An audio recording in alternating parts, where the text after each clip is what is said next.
Seria isso, Alessandro. Obrigado. Tem mais uma pergunta aqui que eu vou fazer para a doutora Vivian. Veio do Igor Martins, ele é advogado.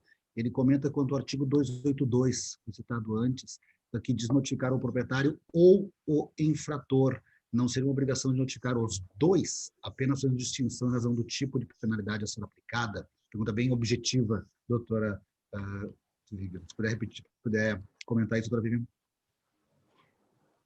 Bom, na compreensão do nosso tribunal, a lei menciona ou, mas naquelas infrações em que vai gerar uma consequência direta em relação ao condutor, pelo menos a turma do qual eu participo tem entendido que ele também tem o direito de ser notificado e apresentar sua defesa.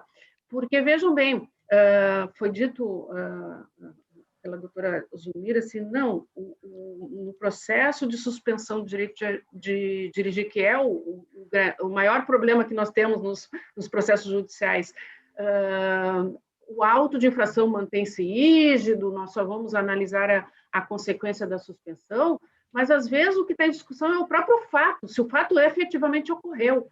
Então, eu não vejo como, sem defender a ideia de que, se condutor e proprietário são pessoas distintas e a infração cometida, a infração que foi flagrada, ela gerar efeitos para os dois, eu creio que a lógica indica que os dois devam ser notificados, porque é a chance que tem o condutor infrator de desfazer aquela autuação, de desfazer no sentido, não apenas por aspectos formais, mas sim discutir o próprio fato. Porque muitas vezes o que vem para nós é o questionamento em relação à prática da infração em si. Então, independentemente do que está escrito literalmente no artigo do Código, até por uma questão de bom senso, né? Porque se o motorista é um, o proprietário é outro, o proprietário não estava no momento em que ocorreu a infração, ele não tem nem elementos para fazer uma defesa adequada. Quem pode fazer a defesa é quem realmente estava envolvido diretamente no fato. Então, a lógica, pelo menos das decisões que se tem tomado, é no sentido de que, se a infração gerar efeito para os dois, tem que se dar chance para os dois, inclusive lá no primeiro momento, de discutir, inclusive, a ocorrência em si da infração.